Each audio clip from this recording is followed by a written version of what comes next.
We're going to be having a little bit of fun today, and by a little bit of fun, I mean you're probably going to be offended by this video.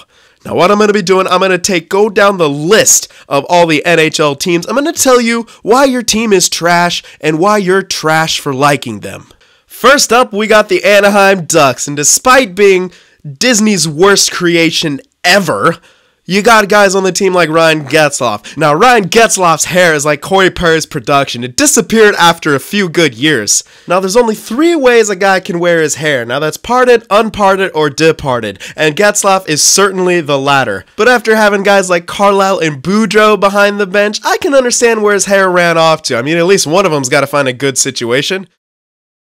Now, next up, we got the Boston Bruins, and what can I say about these guys that their fans haven't already said about your mother on Xbox Live? With a guy like Brad Marchand on your team, you're pretty much announcing to the league that you have no standards. You're like that one desperate guy who picks up that really questionable-looking chick at the bar at the end of the night during last call and decides, yeah, this'll work. Brad Marchand has speared so many guys in the nuts that even Caitlyn Jenner has a problem with it. Next up is the Buffalo Sabres, the team filled with more drama than a high school girl's bathroom. Evander Kane is pretty much cancer to any dressing room, and the one good thing he's done in his career is KO Matt Cook.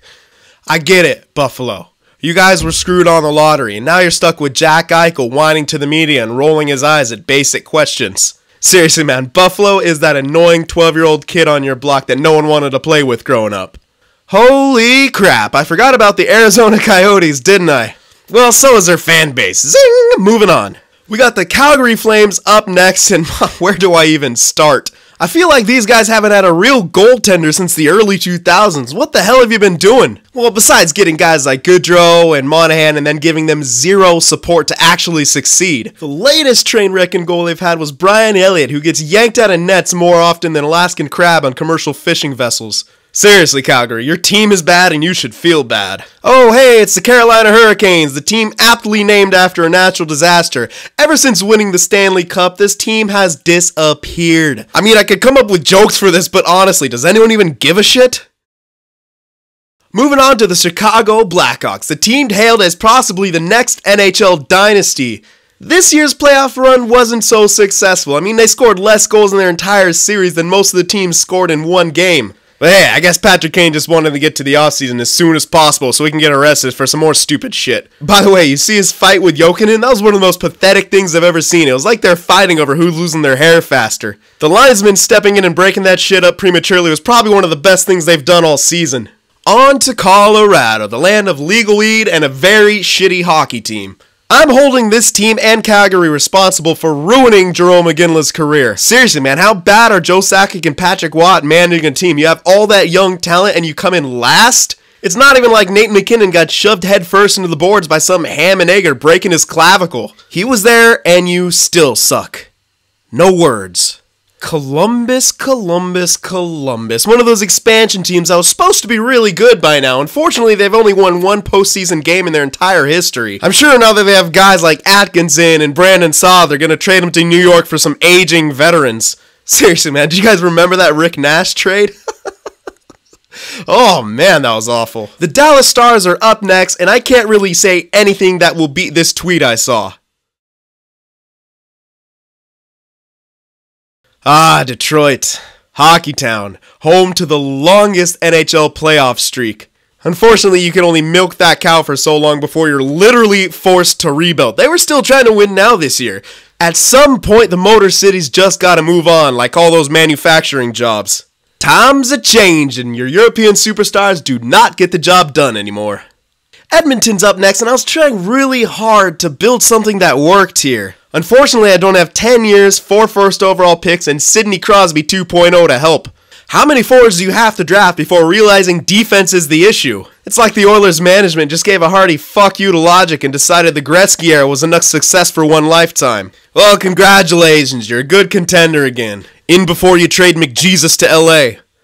Hey, the Florida Panthers still exist.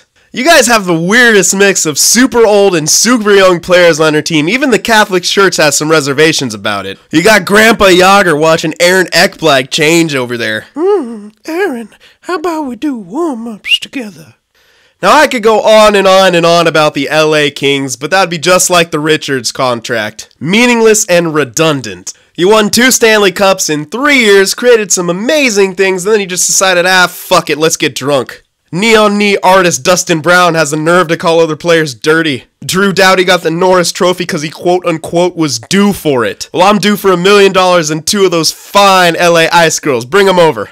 The Minnesota Wild looked like they were on the up and up when they signed Zach Parise and Ryan Suter. Unfortunately, that wasn't really the case. They tried again with Eric Staal this offseason. I don't know how many failed free agency attempts you need before you kind of realize drafting is the way to go. I mean, you guys have drafted some good players. Unfortunately, you've traded away for shittier players. Thanks for Bernsey. Now, don't get me wrong, you had a great season, but you hired Boudreau. What the hell do you expect in the playoffs? Seriously, man, whose cousin is Boudreau? How the fuck does he still get work in the NHL?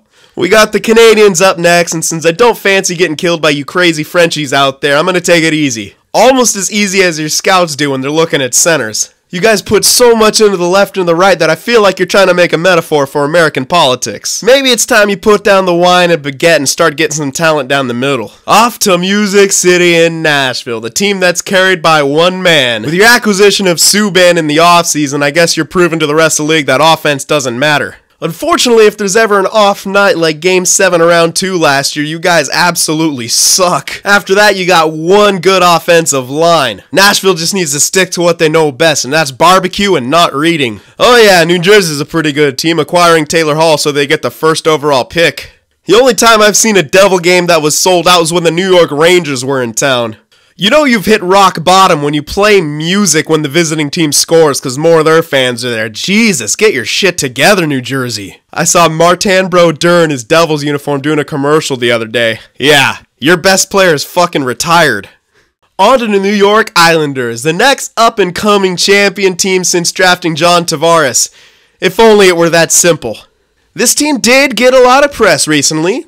Unfortunately, it's because one of their prospects decided it was a good idea to wear Mario Lemieux's number.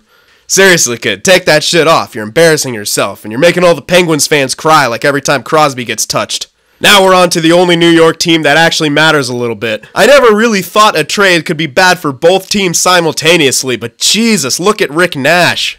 Poor Henrik Lundqvist is stuck on a team where management thinks the key to success is to keep drafting old as fuck superstars and hope they don't get tired. Unfortunately, just like every other year, they get exposed in the playoffs by the speed game. Glenn Sather just needs to retire. Up next, we got the Ottawa Erik Karlssons. Now this team's probably best known for going on weird deep playoff runs they probably didn't deserve and having weird 50-goal scorers who probably didn't deserve it. Yeah, but seriously, when I think of good Ottawa Senator forwards, I still just think of Alfredsson. Hopefully you guys win the cup this year, because we probably won't see you past the second round for another 10 or 15 years. The Philadelphia Flyers and their fans are the living embodiment of your drunk uncle on 4th of July. They do a bunch of cringeworthy shit and just kind of sit back like, what? What's the problem? And no, I don't know how to do a Philadelphia accent because I've never been there, and frankly, I wouldn't subject myself to that kind of torture. The Pittsburgh Penguins, defending Stanley Cup champs and ultimate whiners. It seems people from Pennsylvania are only one or two things: obnoxious asshole or crying little bitch. Yes, my research was done on the internet, and yes, it's mostly from cancerous YouTube comment sections. But my point still stands. By the way, Pittsburgh, I hope you guys are happy with yourselves when Crosby's shitting his pants at age 50. Why don't you just send him onto the ice half-conscious after his next headshot and pretend like everything's okay? Ah yeah, the St. Louis Blues. When are you guys gonna get a cup? I'd like to see Tarasenko win one in his career, so if you guys could trade him as soon as possible, that would be awesome. Preferably somewhere that has good players that could carry him during clutch time, because we all know he's not gonna show up. Now on to my team, the San Jose Sharks. I think next year in the playoffs we're going to double shift Jones as a forward so maybe we could actually score a goal. But I'm sure we'll do what we always do, sign some more low-risk free agents and hope they pan out. To be fair, Bodker wasn't too bad. I mean, I think I even saw him score this year. Last year we went to the Stanley Cup Finals for the first time in franchise history, and the best thing about that series was Jumbo and Burnsy's beards. It's a good thing that Sharks have gills, otherwise we would surely be dead from all the choking we've done over the years. Haha, yes, the Tampa Bay Lightning. Oh, I thought they were going to be good too. We also thought Stamkos was going to be a dominant scorer. We also thought Drew Wynn was going to be something as well. That one-and-done thing was almost as bad as Carolina's, except you didn't win the cup, so no one gives a shit. You're just yet another Sunbelt expansion team who has outlived your usefulness. And no, Hedman's not going to win the Norris. Ah, the Toronto Maple Leafs, one of the proudest and oldest franchises in NHL history, and they have Zach Hyman playing on their first line. The amount of time the offense dies on this guy's sticks is about equal to the amount of dollars you were paying Clarkson. What is Toronto's obsession with having bad defense and overpaid pluggers? It did seem like you learned a lesson though. You traded away Roman Polak only to sign him again in free agency. What are you thinking? The Vancouver Canucks are a team that's been in need of a rebuild for some time now. But since the Sedins refused to be traded unless it's to the same team, they went ahead and signed Louis Eriksson in the offseason. That's pretty much all you need to know about this team and its management right there. This team basically chirps itself, so it'd be cruel for me to continue. Who the fuck puts a hockey team in Las Vegas? Oh, what's up? It's the Washington Capitals, aka the Washington second round exits. Remember when Ovechkin and Crosby were still actually competing?